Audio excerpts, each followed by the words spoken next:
রাস্তা ছাড়বে না। এরপরে আমরা ওয়ার্নিং দিয়েছি নন লিথাল মানে একেবারে অক্ষতিকারক একটা জাতীয়করণ করার দাবিতে যারা আউটসোর্সিং কর্মচারীরা রয়েছেন তারা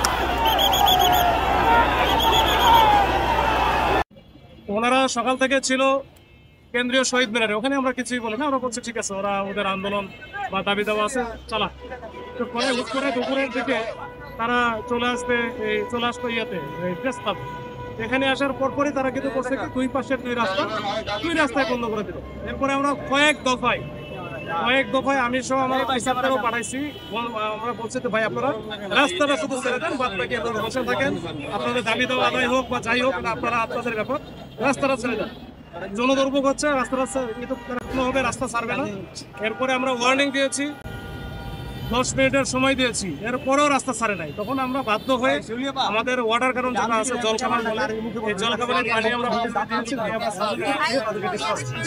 এই হচ্ছে এখন পর্যন্ত। কোনো গ্রেফতার আছে কিনা?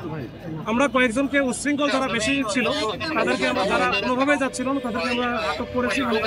এখন পর্যন্ত আমাদের কাছে আছে, আমরা পরবর্তীতে যাচাই বাছাই করে আমরা এটা আমরা জানিও না। আর সাউন্ড গ্রেনেড মারলে এটা সাধারণত এমনিতে এটা লিথাল, একেবারে নন লিথাল মানে একেবারে অক্ষতিকারক একটা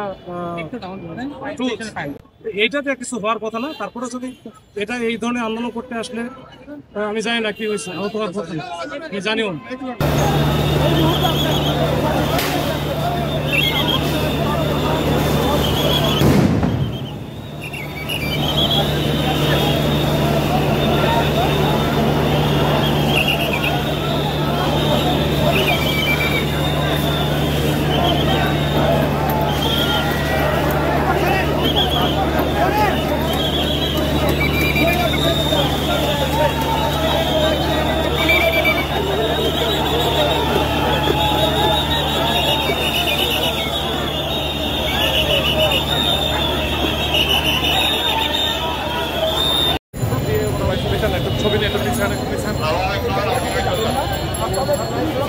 দেখতে পাচ্ছেন যে রমজানের ডিসি তিনি রয়েছেন এখানে, এবং কিছুক্ষণ আগে কিন্তু জাতীয় প্রেস ক্লাবের সামনে জাতীয়করণ করার দাবিতে যারা আউটসোর্সিং কর্মচারীরা রয়েছেন তারা কিন্তু সড়ক অবরোধ করে